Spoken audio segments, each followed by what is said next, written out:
Aujourd'hui, je vais parler de Jinyu. C'est un personnage que beaucoup disent qu'elle est power creep.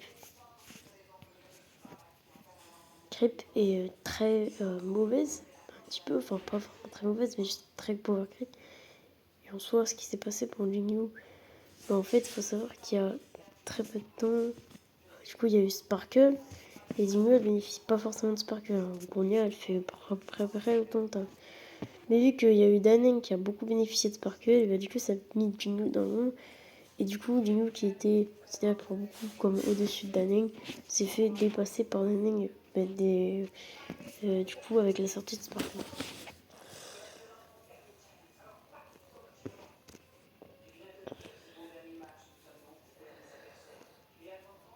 Et Jinyu qui avait des teams hyper carrés, vraiment qui détruisaient le jeu, les meilleurs teams hyper carrés, n'avait plus forcément les meilleurs teams hyper carrés à la sortie de Daneng.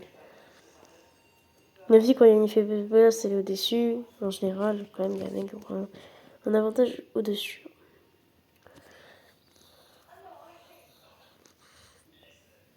En soi, Jinyu, c'est un personnage qui peut être free-to-play friendly dans les cônes, mais pas forcément dans les teammates, par contre. Et en soi, elle est franchement très facile à jouer, mais elle se joue pas forcément avec des supports free-to-play. Hein. Il est vivement conseillé d'avoir tout ce qui est Bronya, Mei, etc. Par contre, si on a une bonne Bronya ou même tout court, je pense pas que ça en vaut la peine si on invoque juste pour Jinyu, parce que ce serait du gâchis d'envoi quand même. Le con serait plus rentable pour Jinyu que Sparkle. Ce serait soit de la perte des DPS par rapport à une Bronya avance 2 fois plus l'action, soit un mini gain de DPS. Mais pour moi, ça ne vaut pas le coup de mettre une centaine d'invocations pour Sparkle juste pour Jinyu.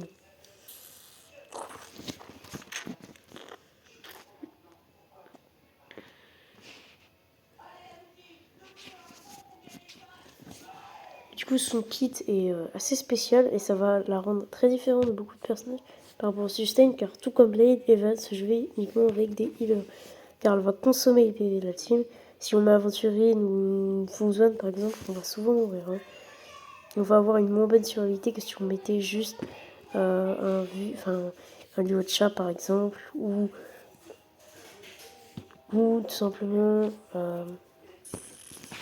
ou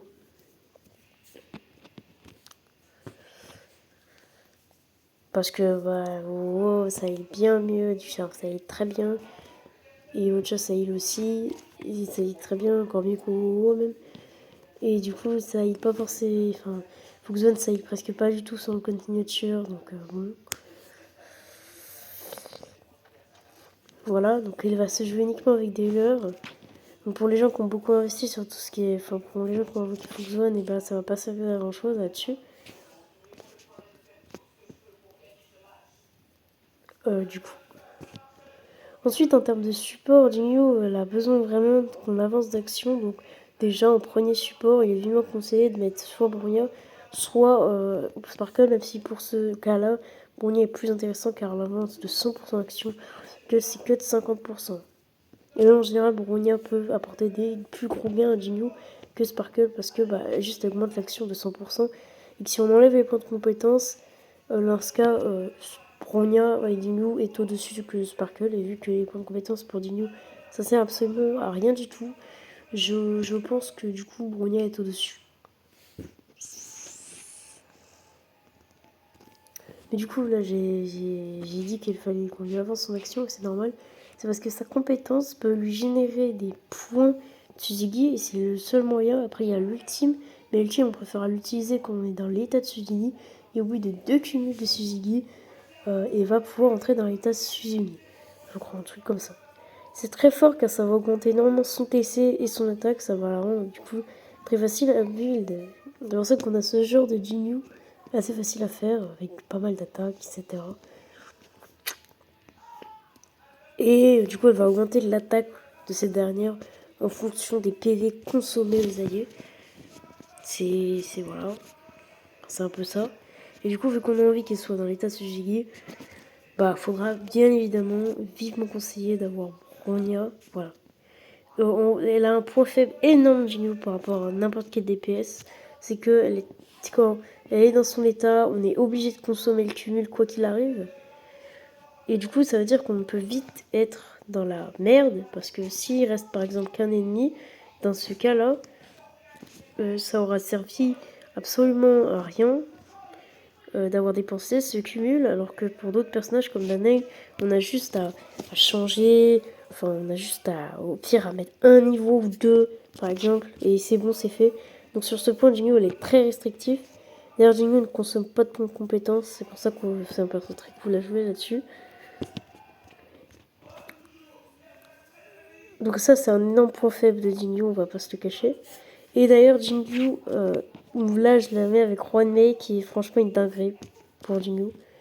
Jingu, elle donne tout ce qu'il faut. Franchement, elle est parfaite. Ça va vraiment lui donner tous les boosts qu'il lui faut. Même l'efficacité de rupture, ça l'aide pas mal, Jingu.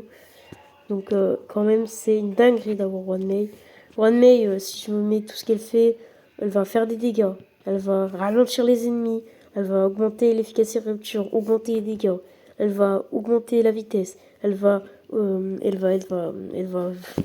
fait tout. Franchement, elle fait tout. Et en plus, elle apporte à tous les personnages de la team. C'est trop fort, hein. C'est trop fort, One May. Et du coup, c'est parfait avec New. C'est pour ça qu'elle demande beaucoup d'investissement. Si on n'a pas Bronya et One May, on est sacrément dans la merde. Par contre, si on n'a pas Sparkle, c'est absolument pas grave si on a Bronya.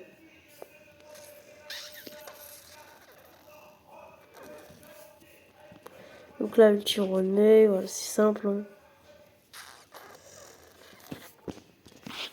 Et du coup, Jinyu, c'est un perso très fort, quand même. Parce que c'est un personnage de destruction, et du coup, vu tous les buffs qu'elle a, elle peut juste avoir un ratio de dégâts en plus, on ajoute ça à ses multiplicateurs, ahurissant si elle a les meilleurs supports avec elle. Là, ce qu'on va voir, là, c'est rien que la compétence, hein, regardez-moi. En crit, ça fait 17k, rien que là, sans l'amélioration.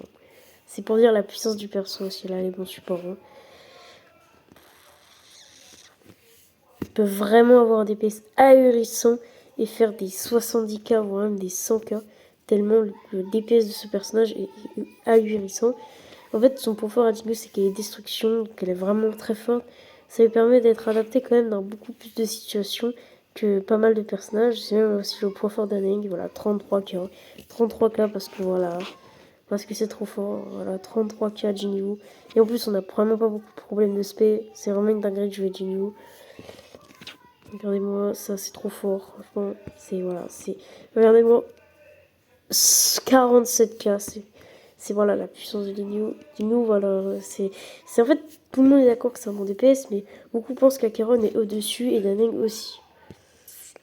Et on va pas se le cacher, bah en soi c'est vrai que ces deux-là peuvent être au-dessus.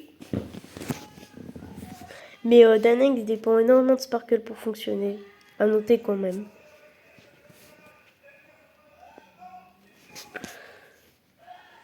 Et surtout, après Daneng, et Acheron, on peut leur mettre au final n'importe quel sustain, même si pour Acheron, on va voir qu'il y a un certain sustain qu'on va privilégier.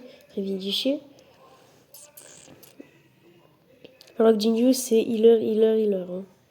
Après, moi, je monte les dégâts de ma Jinju, mais j'ai pas mal des deux longs. Disons que j'ai une Bronya E1 avec son code signature, et j'ai un Lyocha E1 aussi, donc qui va booster l'attaque. Et bon, 20% de l'énorme attaque de Jinju, ça fait quand même un sacré boost.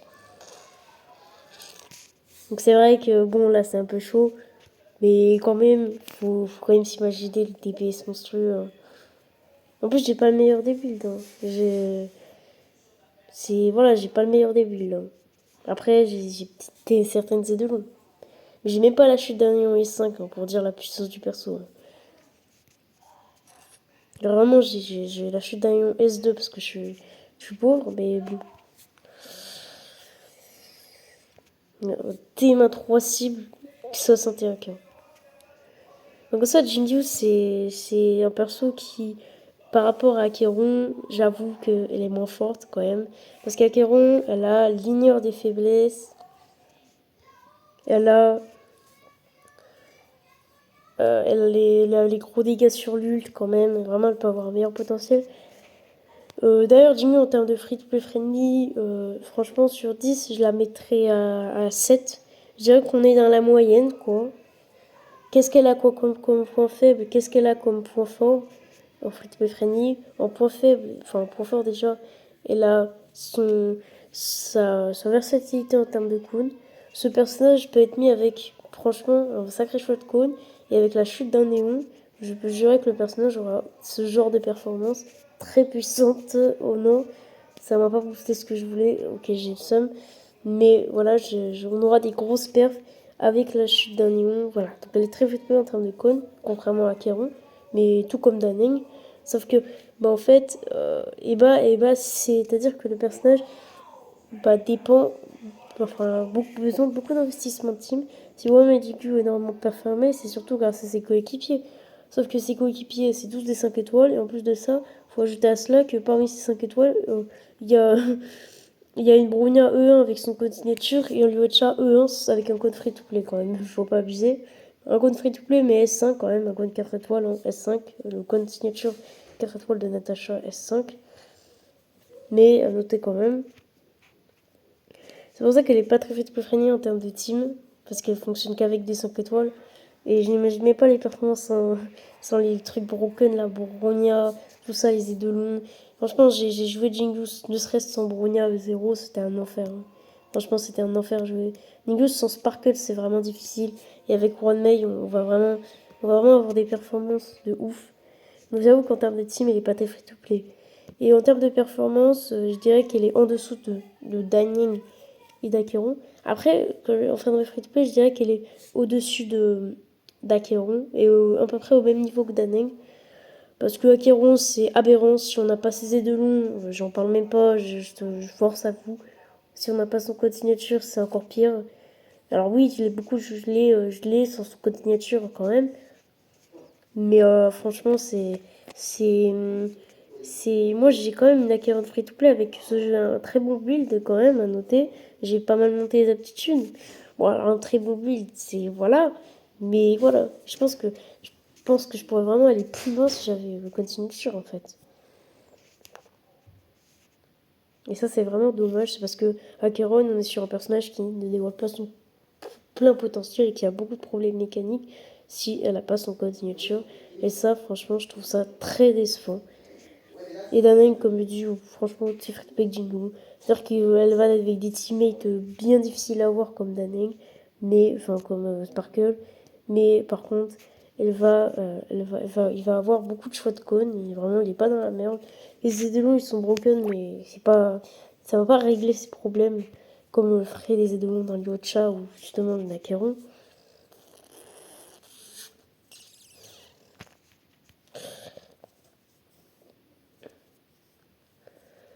Mais j'avoue qu'à l'heure actuelle, si vous devez choisir entre Jinyu et Acheron, en général, je vous recommanderais forcément Acheron, quand même. Mais je voudrais quand même vous dire que si vous ne pouvez pas vous permettre d'aller chercher le code signature d'Acheron, ni ses Edelons, prenez juste ça en compte, parce que franchement, c'est vraiment un point noté. Là où souvent, si on peut pas aller chercher le code signature d'un perso, c'est pas forcément une dinguerie, hein, c'est pas qui va faire la différence sur nos poules. Alors que là, si on peut pas se permettre d'aller chercher les Edelons d'Acheron ou ceux ou son code signature, pense que c'est vraiment un paramètre à prendre en compte tant ceux-là vont changer et impacter ce personnage. Voilà. Vraiment, c'est une dinguerie. Alors que Jingu, vous pouvez, franchement, il faudra prendre en compte votre box, mais par contre, vous ne serez pas obligé de prendre en compte si vous avez le code signature et même pas la E1, la E2, parce que Karen est bien pay to win comme il faut. C'est le perso, je pense, le moins free-to-play qu'on ait eu sur HSR. Et donc, elle a des performances free-to-play, mais la différence, c'est un point à prendre en compte, parce que ça va pas régler ses performances, parce que la Karen free-to-play a des très bonnes performances, mais bon, on va pas se le cacher, il faut être honnête que son code signature et la E1, la 2, elle a un gros problème de stack, donc ça, c'est très relou. Alors Jingu, en soi, c'est plus Sambronia ou Sparkle qu'elle a un bon problème de à peu près. Avec Sparkle, le problème de stack, il va pas forcément s'enlever parce que le moins 50% d'avancée d'action par rapport à Bronia, on l'oublie pas. Mais du coup, franchement, Jinju, je dirais que par rapport à beaucoup d'épées, je la commencerais plus, mais là, elle est tombée sur mieux que elle. Voilà, elle est tombée sur Acheron. Pour moi, Jingu, ce serait dans le top 3 des meilleurs DPS à avoir choisi. Si vous avez Acheron et que vous voulez choisir un deuxième DPS et que vous n'avez pas Sparkle, ou juste que vous ne voulez pas l'invoquer, parce que je sais pas, vous aimez pas l'élément Quantum ou je sais pas quoi, vous aimez pas que. C'est vrai que Sparkle, un jour, je pense, ça va être restreint dans les mono Quantum, mais moi, j'aime pas les mono Quantum parce qu'il faut avoir Fox One, et moi, j'aime pas Fox One, ni SEV. Et du coup, si vous voulez pas avoir Sparkle, je pense que pour un deuxième DPS, c'est intéressant d'avoir Jingu. Par contre, pour un premier DPS, je conseillerais vivement d'économiser pour Acheron. Pour moi, Jingu, pas forcément en dessous de Daneng, pour moi, ou à peu près au-dessus, pour moi en général. En pull value, etc. Parce qu'il est plus. Quand même. Si on... Sparkle, c'est pas forcément le personnage le plus rentable, parce qu'elle va juste par rapport au fait qu'elle soit uniquement. Enfin, c'est pas un personnage qui buff toute la team. Hein. C'est pas une Rouen Mei. Une Rouen Mei, je vous conseille tout le temps, alors que Sparkle, je suis sûre que si ce personnage. Enfin, je pense que je suis sûre que ce personnage va être restreint dans les monocontours. Et les monocontours, je n'aime pas trop ce genre de team personnellement. Et je le trouve pas très fort. Hein. Donc, soit Jingu, pull ou pas, si on a Acheron, et bah franchement, si on a besoin d'un deuxième DPS entre Daneng et Jingu, je recommanderais quand même Jingu. Je trouve même que les teams de Jingu sont plus confortables à jouer que celles de Daneng, parce que celle de Daneng, c'est que en fait elle nous met des persos moins rentables, parce que Sparkle c'est uniquement sur un perso, c'est buff, alors que One May, croyez-moi que ça va plus vous changer la vie. Donc déjà elle apporte des persos plus rentables à pool, plus universels, comme One May par exemple. Et puis en plus, c'est. Voilà, donc voilà. Et puis c'est très confortable à jouer, Jingle, alors qu'avec avec Daneng, tant qu'on n'a pas l'ultime de Sparkle, les points de compétence, au secours, voilà, au secours. Pleurer, les points de compétence, c'est frauduleux. Donc soit Jinju, pour moi, plus intéressant pour que Daneng, moins intéressant pour que Acheron. Voilà, bon, c'était une très longue vidéo, mais voilà, je voulais vraiment parler de ce personnage. Parce que pour moi, le perso est plus intéressant que Daneng. Voilà. Mais moins intéressant qu'Acheron. Parce qu'Acheron, elle va vous changer la vie.